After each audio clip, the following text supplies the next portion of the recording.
nanti mulai makan siang nggak ada makan siangnya di masjid lagi ya, makan siang semua di sahur, makan atau ada kajian segala macam di sini. Jadi informasinya kita udah mau nerima siswa baru, insya Allah di pekan ini maksimal pekan depan untuk SD sama pondok. Itu kalau dari pondok insya Allah ada nanti murid anak satu yang masuk sini, tapi usia SMA, usianya SMA kelas 1, baru mau SMA kelas 1 nanti di bulan Juli gitu. Sama dia dari TK, itu anak angkatannya lah, emang dia udah nggak punya ibu bapak, dia tinggal sama neneknya sebatang kara. Neneknya juga udah nggak ada, anak-anak tadi udah pada meninggal, tinggal anaknya satu kalau nggak salah, itu pun jarang pulang gitu. Nah kemudian mungkin Pak Darmawan belum bilang ke Ustadz Ahmad sama yang lain ya. Insya Allah anak diamanahin udah kemarin itu terakhir setelah Idul Fitri ya, kita ngobrol panjang lebar dengan Pak Darmawan. Oh, teman-teman manggilnya sih Bapak, Abi, apa Ustadz? Pak Darmawan. Pak Darmawan. Ini Ustadz ya, Ustadz Darmawan. Enggak, biasanya antum panggil Saya Pak Darmawan. Pak Darmawan. Kalau mereka apa biasanya? Karena Ustadz ya. Ustadz ya. Ya maksudnya itu juga harus dibiasakan kalau panggil Ustadz di Ustadz. Kalau Kak saya kan karena memang mentuakannya di Bapak, tapi terserah kepada nanti. Itu juga perlu kita sepakati karena itu terkait dengan budaya di pondok. Biasanya kalau di pondok misalkan Pak Darmawan pengen dipanggilnya Abi, ya udah kita kompak panggil beliau Abi, atau pengen dipanggil Ustadz ya Ustadz semua gitu. Pun kayak termasuk anak panggil ke Ustadz Muhammad ya Ustadz gitu. Sesekali mungkin kadang manggil nama gitu ya, wajar karena beliau di bawah anak kan gitu. Terus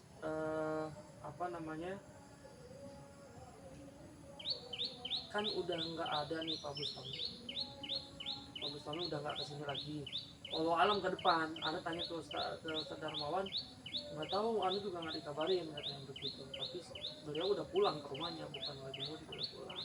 Tapi udah nggak kesini lagi, udah beberapa hari dari Ramadan aja terakhir, 10 hari terakhir aja kayaknya cuma sekali apa enggak gitu ya. Terus habis Idul Fitri pun nggak ada kesini lagi. Jadi kita ini diamanahi tempat ini, kebersihannya, keamanannya diamanahi gitu ya. Termasuk Ustadz tanggung jawab Ustadz Ahmad, Ustadz Muhammad, antum tanggung jawab sebagai pengganti mudir lah di sini, ada musyrif yang di sini.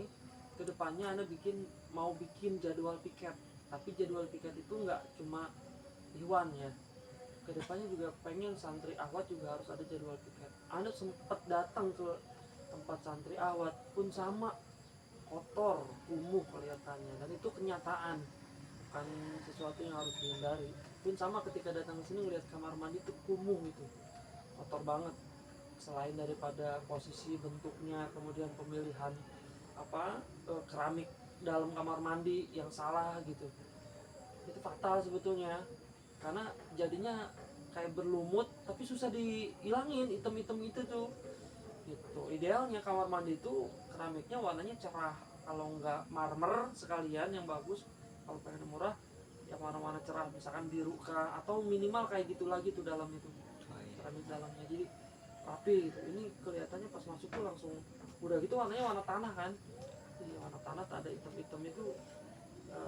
Bagi sebagian orang yang sensitif itu akan bilang jorok gitu dan nggak layak. Ya pelan-pelan, ini bukan tanggung jawab Pak Darmawan ya, ini bukan tanggung jawab juga Anda orang, tapi ini tanggung jawab kita bersama. Kita kan pengen nih kayak misalkan pondok ini rame, terus juga ada kegiatan, banyak kegiatannya gitu. Ini ke depan kalau udah rame pasti kita nggak bakalan cari orang lain, pasti yang dicari itu yang kita berdayakan pasti teman-teman semuanya, termasuk Ustadz Muhammad gitu ya. Kita sama-sama kerja bareng, sama-sama menjaga pondok ini supaya pertama bersih, kedua aman ya, ketiganya aman. Kalau udah minimal itu aja, bersih, terus dia aman dan nyaman. Nah terus apalagi Ustadz, selain kebersihan oke lah, bisa kita bersihin nih jadwal piket setiap hari dari jam berapa sampai jam berapa di piket. Tapi standar piketnya juga harus kontrol set ya. Contoh misalkan bersihin pintu kamar mandi, itu menurut kamu udah bersih belum Pasya? Pintu kamar mandi sebelah kanan, pintu Cek dulu sebelah kanan. pintu dilihat ke sini kelihatan kan? Mana kanan ini atau kanan? Kanan ini belum kan? Iya. Kenapa nggak bersih selama ini? Karena nggak disikat. Kenapa nggak disikat? Karena nggak ada yang nyuruh kan? Kenapa nggak ada yang nyuruh? Karena belum ada sistemnya gitu. Pun mohon maaf, termasuk Pak Darmawan sekalipun nggak menyuruh kan? Nggak, maksudnya nggak menyuruh ini, tolong sekali menyuruh, pernah nyuruh gitu kan? Paling Enggak. kalau saya cuma tembok-tembok doang gitu. Iya, itu Temboknya. tengok. Mohon maaf, Anda pun agak ini ketika harus apa namanya, ya tidak menyalahkan, mungkin standar kebersihannya beda. Tapi kalau menurut Ana itu kurang bersih, jauh dari kata bersih. Jadi ke depan kita akan usahakan untuk juga beli pembersihnya, karena kerat-kerat yang di keramik putih itu agak susah, harus pakai cairan khusus gitu. Terus kayak yang hitam-hitam tuh nggak bisa, dia harus pakai minimal bensin buat pelotoknya. Termasuk yang batu itu, saat tempat itu kan batu tuh kan, bawahnya kan ada bekas cat-cat ya, nah itu harus pakai ini bensin biar dia copot tuh bekas-bekas catnya ya. Jadi tugas kita sampai menunggu KBM selesai mulai itu adalah menjaga tadi ya, kebersihan, keamanan, sama kenyamanan ya. Kalau kebersihan semualah, kamar mandi, masjid gitu ya, pokoknya lingkungan pondok lah, termasuk asrama di dalam, termasuk yang kelas ini perlu dirapikan ulang. Misalkan ada tempat tidur yang digulung itu kira-kira harus ditaruh di mana, itu punya siapa? Belum lihat. Yang warna merah kenapa ya, itu harusnya ditaruh di mana. Terus di sini masih ada kasur ya, Iya. nah tuh kasur yang di sini, karena udah nggak ada yang itikaf gitu. Kalau bisa dirapikan, kenapa? Karena ini udah mulai pekan-pekan orang baru pada datang ke sini. Nah, misalkan yang mau interview datang ke sini, yang calon murid baru nanti akan datang ke sini dan bakal melihat, dan yang mereka lihat biasanya itu adalah kekurangan. Bukan mereka aja sih, kita juga pasti ketika datang ke satu tempat mungkin kita lihat bagus, tapi ketika kita lihat ada sesuatu yang kurang enak dipandang, pasti itu jadi pandangan negatif kan? Dan langsung menilai bahwa ini jelek, misalkan manajemen segala macam. Karena kebersihan itu adalah muka kita. Maksudnya muka kita itu gimana? Kita tuh dilihat, pondok ini tuh dilihat dari sejauh mana mereka bisa memanfaatkan, menjaga tempat ini. Kalau tempatnya aja kotor, misalkannya kumuh, berantakan, ya gimana orang mau kesini? Mungkin kalian betah-betah aja di sini, enak, itu nyaman, seperti segala macam. Tapi kan mau sampai kapan? Kalian juga harus berkembang. Belum tentu juga kalian sampai SMP di sini, misalkan sampai lulus. Sekarang kalau SMP kelas berapa? Kelas 2. Lagi juga sama. Kelas 2. Anggap setahun lagi misalkan kalian di sini. Itu pun kan juga harus ada dampak yang positif. Bisa apa gitu? Di sini itu kalian selama SMP tuh bisa apa? Hafalin Quran doang. Itu nggak laku, mohon maaf. Di dunia luar tuh nggak laku penghafal Quran itu, dalam tanda kutip ya. Nggak laku tuh maksudnya orang kalau cuma dia hafal Quran doang, ketika disuruh kerja dengan orang itu nggak setiap saat kemampuan dia hafal Qurannya itu juga dimanfaatkan. Tapi yang laku itu, dalam tanda kutip laku ini ya, adalah orang-orang juga satu inisiatif itu ketika melihat kotornya, bersihkan aja. Kotor tuh nggak usah ditunggu, nggak usah disuruh-suruh. Walaupun sebetulnya memang nggak apa-apa juga ketika teman-teman masih santri disuruh sama Ustaz Muhammad gitu. Lebih bagus lagi menyuruhnya sambil nyontohin, itu lebih bagus lagi. Tapi kalaupun Ustaz Muhammad misalkan cuma nyuruh aja tanpa mencontohkan, ya no problem juga gitu. Dalam hal ini itu ujian kesabaran buat kalian semua di sini, pun termasuk saya. Misalkan Ustaz Muhammad, tolong dong anak minta tolong ini gitu, misalkan antum lagi ada urusan apa gitu. Kalau misalkan nggak urgent, ya emang nggak bilang aja, Afan Ustaz anak mau ini dulu, boleh nggak? Silakan. Tapi kalau misalkan nggak urgent amat, anak lihat kayaknya masih bisa, ya boleh dong bantu gitu kan.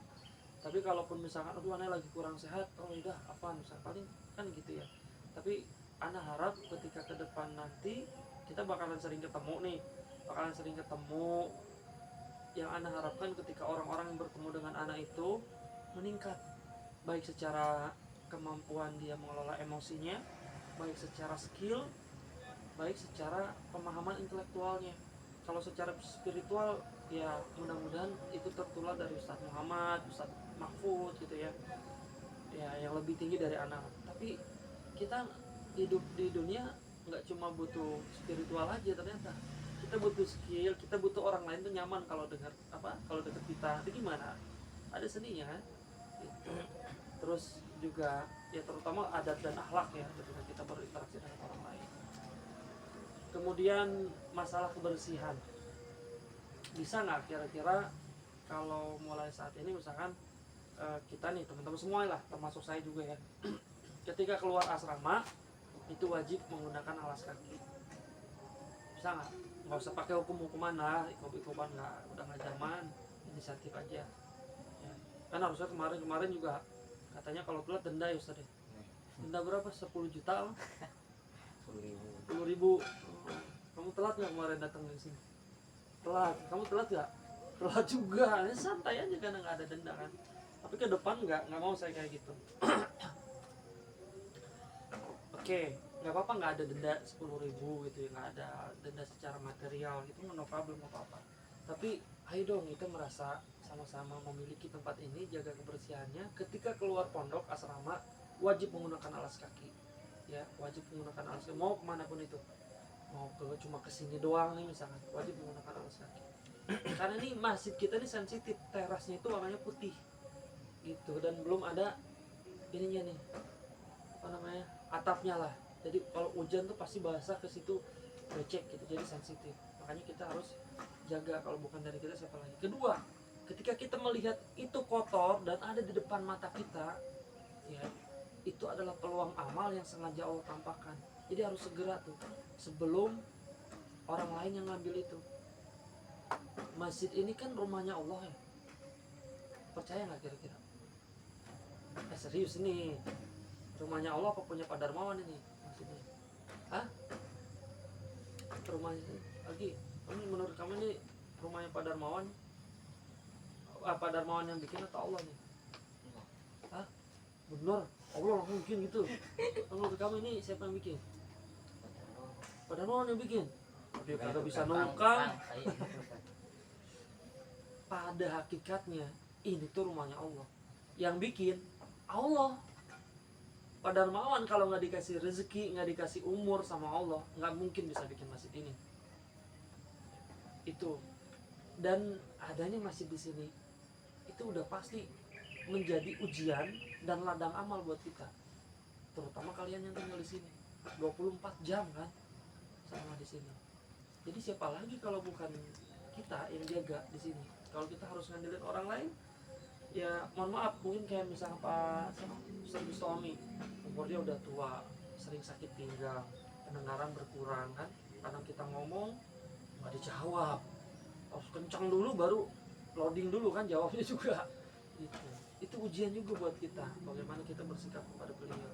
Dan kita tidak bisa berharap sama manusia, termasuk juga ke Pak Darmawan. Pasti aneh yakin ya, Pak Darmawan nih, Ustadz Darmawan, ketika melihat ini bersih, rapi gitu, seneng nggak beliau? Seneng. Kalau beliau punya uang jajan lebih, kira-kira kalian ditraktir makan nggak? Pasti. Kira-kira pertanyaannya kalau di pernikahan, Allah ini seneng nggak kalau rumahnya diberesin?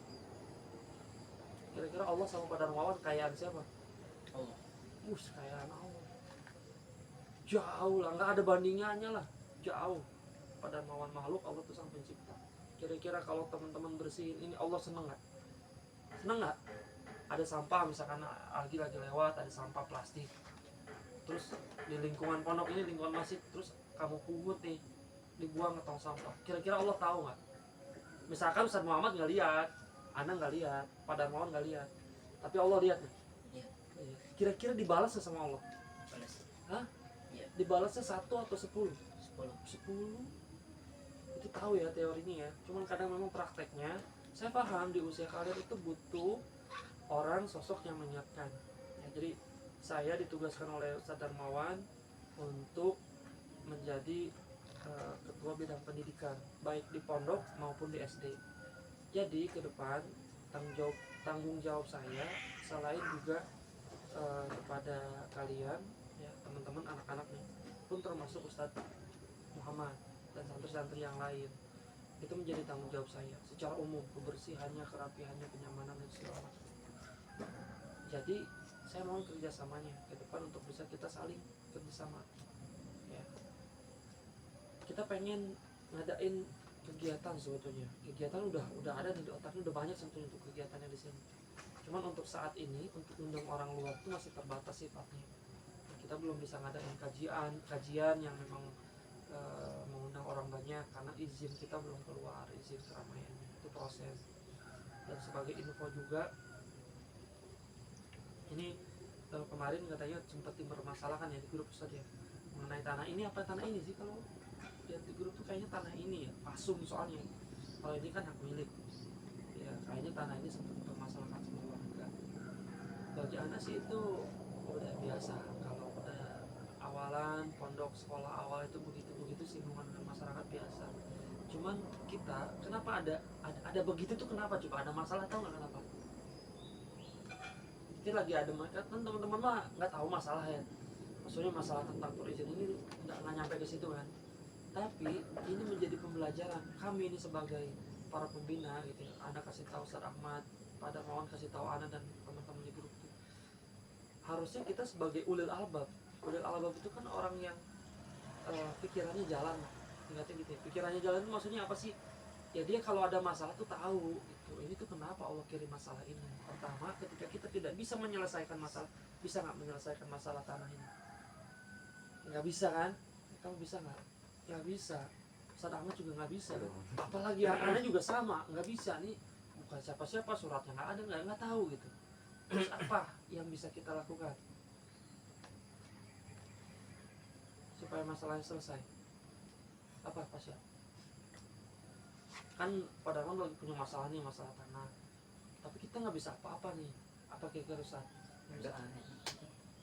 Kita cuma bisa doa gitu. Ada nggak doa dari teman-teman ini berdoa supaya tempat ini Allah bebaskan untuk Pondok Ulil Albab? Kan selama ini belum ya, belum kan, jujur ya, lebih banyak mintanya uang yang banyak kan ya. Iya, lebih banyak nih mintanya itu, tapi kita lupa mendoakan pondok ini, tempat kita sehari-hari di sini gitu. Padahal doa itulah yang menjadi pahala buat kita, yang siapa tahu dengan doa itu juga bisa jadi terbebaslah tanah. Kalau saya sih doa tanggung banget, doanya segini. Kalau saya berdoa sama Allah tuh ya, yang maha kaya, saya berdoa semoga Ulil Albab bisa membebaskan seluruh tanah di lingkungan Ulil Albab. Ya, seluruh tanah di lingkungan itu berarti tanah ini, tanah depan, termasuk tanah belakang 3000 meter. Logika manusia itu harganya 3 miliar. Jadi kurang lebih kalau dijual 1 miliar. Yang ini Pak Nurdin. Yang depan udah dihitung 300 jutaan ke tanah depan tuh. Yang ada pohon apa? Pohon talas. Itu udah dihitung. Dia minta 2.500.000 per meter. Tapi yang sebelahnya nggak dijual, Kalau sebelahnya dijual cuma 80 meter kali 2.500 berapa tuh Ustaz? Kurang lebih 250 juta lah, kurang lebih ya, 200 jutaan. Jadi yang 4,5 M lah, kurang lebih. Kadang kita membatasi diri, dari mana duitnya? Itu dari mana duitnya bukan urusan kita. Urusan kita berikhtiar, berdoa gitu. Ikhtiarnya maksimal, doanya juga harus maksimal. Urusan hasil itu terserah Allah. Kenapa saya bilang mengajak kalian semuanya untuk berdoa? Karena gini, doa itu investasi. Ketika teman-teman berdoa dan Allah kabul, misalnya tanah ini bebas, kemudian ini jadi Islamic Center ke depan, banyak santrinya menghafal Quran, wah macam-macam, pahalanya mengalir nggak? Mengalir. Padahal kalian nyumbang nggak? Enggak, secara materi nggak nyumbang, cuma nyumbang ini mulut, berdoa, angkat tangan ke Allah. Dan itu saya lakukan dari dulu. Terserah mau orang itu tahu atau enggak, malah saya nggak pernah peduli. Tapi ketika saya melihat sesuatu yang perlu didoakan, itu saya bisa, mau kalau saya bisa bantu, saya bantu, saya kasih uang misalnya. Contoh, ini sebagai pembelajaran buat teman-teman ya, kan bermaksud apa-apa. Kayak kemarin di bulan Ramadan atau sebelum Ramadan itu, Ustaz Bustami mengajukan dana untuk anaknya wisuda kalau nggak salah di antum tahu ya, anaknya wisuda di Bina Madani sekian juta lah. Anak punya harta waktu itu, sudah anak sumbang harta sambil anak juga berdoa gitu, untuk kesuksesan kemudahan segala macam. Itu langsung real. Tapi ketika kita nggak punya harta, kita bisa apa? Kita cuma bisa doa ya doa gitu. Kalau kita punya kemampuan untuk bersihin beresin, rapihin gitu ya. Tapi kalau nggak punya kemampuan ya doa. Tapi jangan juga ngeliat bala, ya Allah saya berdoa semoga ini bersih ya Allah, amin ya Allah rabbal alamin misalkan. Ya nggak bersih kagak dibersihin depan mata. Kalian masih bisa jalan, pendengarannya masih normal kan, nggak kayak Ustadz Bustami ya. Iya masih kedengar nggak suara saya lagi? Kedengar ya, alhamdulillah. Akan ada satu masa bisa jadi nanti suatu saat kita kayak gitu loh. Iya bisa jadi. Kita nggak pernah tahu kan di masa tuanya kayak gimana gitu. Tapi ya inilah Allah sedang mendidik kita di alam ini. Allah kasih kita ditakdirkan di tempat ini, bukan di sekolah favorit yang mungkin teman-teman pengennya kalau harus milih gitu ya. Mau masuknya kan pasti sekolah favorit itu ya, yang sekolah tiap hari itu, diantarin naik mobil, pulang dijemput naik mobil, pulang nggak langsung pulang ke rumah, ke CCM dulu mampir makan dulu di sana, ditungguin supir, balik lagi ke rumah baru diantar supir lagi gitu kan. Nyampe rumahnya kasurnya ber AC gitu ya, udah ada pembantu yang nyuciin sepatu, baju segala macam, tas kita dibawain sama pembantu. Itu kan pengennya kayak gitu kan ya, normal manusia pasti kayak gitu. Tapi kenyataannya enggak. Allah kasih kita tempat kayak gini untuk apa? Untuk kita berpikir, tapi juga jangan kebanyakan mikir. Kita harus juga banyak zikir, bahwa kembali lagi kalau kita ditempatkan dimanapun, kalau kita ingat Allah tuh pasti masalahnya selesai. Kalau kita nggak ingat Allah itu pasti akan susah tuh untuk selesai itu pasti, masalah apapun itu ya. Ditempatkan di tempat ini adalah takdir terbaik, termasuk Ustadz Muhammad. Kenapa Ustadz Muhammad nggak pindah aja? Pertama mungkin belum ada kesempatan dari luar. Kedua bisa jadi memang ini tempatnya terbaik untuk Ustadz Muhammad di sini. Allah tuh baru percaya sama Ustadz Muhammad dikasih santri 2. Coba dikasih santri 100, macam-macam kelakuannya misalnya. Bus, antum tahu ya, pasti di pondok itu kan nggak selalu santri itu solih ya. Ada yang mencuri, ada yang pacaran, ada yang bahkan berzinah pun ada loh di pondok. Itu ada itu di pondok, dan itu saya pernah nanganin semua santri kayak gitu. Ada yang mencuri, pacaran, berzinah, alhamdulillah mendalik tuh. Iya, dan ketika anda lihat ternyata evaluasi, oh ini bukan cuma masalah kita ini santrinya dikasih, bukan gitu, tapi kepantasan kita mengelola santri tersebut. Ya, daripada kita dikasih banyak tapi santrinya Bandung semua enggak, mendingan sedikit tapi berkualitas gitu. Berkualitas itu apa maksudnya ya? Mudah-mudahan di antara kalian kelak akan ada yang menjadi pemimpin gitu, pemimpin negeri yang amanah gitu. Dan yang ingat itu bahwa kalian pernah berada di pondok ini, di pondok yang didirikan oleh Ustadz Darmawan ya, diajarin oleh Ustadz Muhammad namanya. Antum ketemu anak gitu di sini, antum mendengarkan hari ini takdir Allah kan, kita bertemu, kita beres-beres gitu. Mungkin ada yang agak sedikit kesel, tiba-tiba suruh ngepel, suruh ini gitu, itu wajar. Antum berarti masih manusia. Kalau antum nggak ada keselnya sama anak, berarti antum malaikat itu.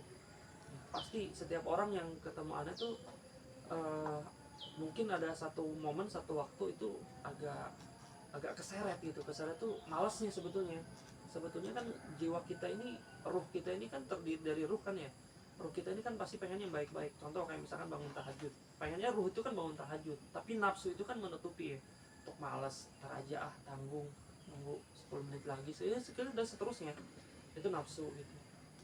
Tapi kalau ruh kita ini sebetulnya pengennya baik-baik, pengennya bersih, aman, nyaman, tenang, damai. Itu ruh tuh sifatnya. Tapi kalau nafsu pengennya apa? Jam segini udah makan, kenyang, pengen tiduran kan gitu. Apalagi nggak ada kegiatan, ngapain lagi, kitab banyak belum dibaca, belum beres-beres. Iya gitu. Nah hal-hal kayak gitu sebetulnya yang harus kita bukan, jangan sampai teman-teman udah usia SMA kemampuan berpikir seperti ulil albab itu nggak ada. kalah kalian. Ya, udah kalah di dunia, jangan sampai kalah di akhirat. Secara ekonomi jauh, orang kaya bukan. Ya. Secara intelektual jauh dari siswa-siswa lain. Tapi bisa nggak kalian mengimbangi itu? Harusnya bisa, harusnya bisa. Dan itu butuh perjuangan. Perjuangan itu juga butuh pengorbanan. Pasti lelah, pasti ngantuk, itu wajar kayak gitu. Semalam bangun terus jam berapa Ustaz? Kapan itu? 4 lebih. Bisa tahajud bareng apa masing-masing? Masih. Masing-masing tahajud. Tahajud terus habis tahajud apa ada korjan? Habis tahajud ya biasanya ngaji sendiri, habis itu ada subuh. Kalau hafalan udah berapa Pasya? Berapa juz? 6. Masuk juz berapa sekarang? 3. Juz 3 nih. Berarti 30, 29, 28 udah. Terus naik ke 123 gitu. Kalau lagi berapa juz? Sama 6 juga. Berarti sama hafalannya. Kurang lebih beda sih, cuma Beda tipis ya. Beda tipis ya. Ya. Itu selama berapa lama di sini? tahun ini. Sebelumnya kan udah sempat sama Ustaz Eki 1 ya. Biasanya 5 nya. Kurang lebih 9 bulan ya. 9 bulan. Sebelumnya 1 juz doang. Berarti sama antum ngejar sampai 5 juz ya. Per hari berapa berarti targetnya? 1,5 halaman. 1,5 halaman. Targetnya sih pengen 2 ya, 2, tapi kadang mentok 1,5. Mentok 1,5. Ya. 1,5 halaman. 1,5 halaman. Oh iya, 1,5 halaman ya, bukan lembar ya. Ya, saya harap itu ya dari saya. Kemudian ke depan juga kita mulai juga bikin jadwal ronda. Itu juga harus tuh, walaupun cuma berdua, bertiga gitu, itu harus ada jadwal rondanya. Ya, ada di Al-Quran ya, untuk keutamaan menjaga di perbatasan itu, termasuk menjaga keamanan kan. Karena ini riskan banget, belum ada CCTV. Gitu. Mungkin kalau udah ada CCTV ya rondanya maksimal sampai jam 10 beres lah. Kalau di sini sampai jam berapa wajib itu? Jam 10, setengah 11. Jam 10 sih. Nah, ada KBM malam Halakoh hanya. habis isya sampai jam setengah 9. 9 beres, habis jam setengah 9 mandiri aja ya. Biasanya mandiri biasanya lagi nongkrong. Ya termasuk kayak gitu tuh. Nanti Anda ke depan pengen ya pembelajaran malam itu tidak cuma juga belajar tentang agama aja, tapi ada beberapa hal yang ingin Anda masukkan supaya skill teman-teman juga nambah. Contoh misalkan ini contoh pelajaran tentang uang itu di sekolah nggak ada tentang uang. Karena penting banget tuh belajar tentang uang. Dalam arti kita menyikapinya jangan sampai kita terjerat dalam pandangannya bahwa uang itu ya bukan dunia segala, bukan begitu. Tapi bagaimana cara kita memanage uang ini, kemudian juga bagaimana ke depan skill-skill juga yang bisa mendatangkan uang gitu. Itu juga penting gitu. Karena jangan sampai teman-teman juga cuma jadi pekerja ke depan ya, cuma jadi pekerja terus dibayar gaji, itu kan demi dapat uang gitu. Itu salah juga gitu. Ada orang dalam posisi dia nggak kerja tapi dia punya uang, itu posisi dalam finansial itu sebetulnya itu udah tertinggi. Dia nggak kerja, nggak usah kerja, tapi dia punya uang, jadi uang bekerja untuknya. Nah itu untuk nyampe ke situ itu kan butuh belajar, nggak bisa tiba-tiba gitu. Bisa tiba-tiba ya, mungkin salah satunya Pak Darmawan udah di taraf itu, tapi kan beliau PNS. Karena PNS, kalau beliau udah berhenti dari PNS nya udah, beliau nggak dapat lagi, kecuali beliau dapat dari pensiunan doang, tapi paling berapa sih gitu.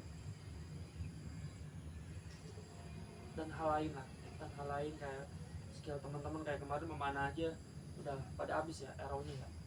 Pada Darmawan hilangin 2 katanya ke sana. Iya, saya habis dari bangun sakit hilang 2 ya. Belum bisa hilangin 2 ya, pindah ke situ mah iya udah gitu nggak ada backstopper. Kalau di bawah udah balak lagi aja.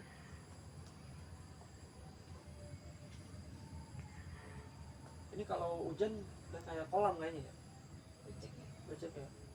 Iya berarti kan kalau musim hujan nggak bisa dipakai. Tapi tetap ke depan kan kita harus manfaatkan lahan ini ya. Daripada di sini, kalau di sini memanahnya nggak bisa kalau ngarah ke sana. Kalau ngomong ngarahnya harus ke sini. Kan orangnya juga ketahuan kan, cuma berapa orang doang kan di sini. Kecuali kalau lagi ada orang ya ini aja, apa namanya, saya hello aja maksudnya, aba-aba. Nanti anda siapin lagi targetnya. Oke, sampai di sini kira-kira ada pertanyaan nggak?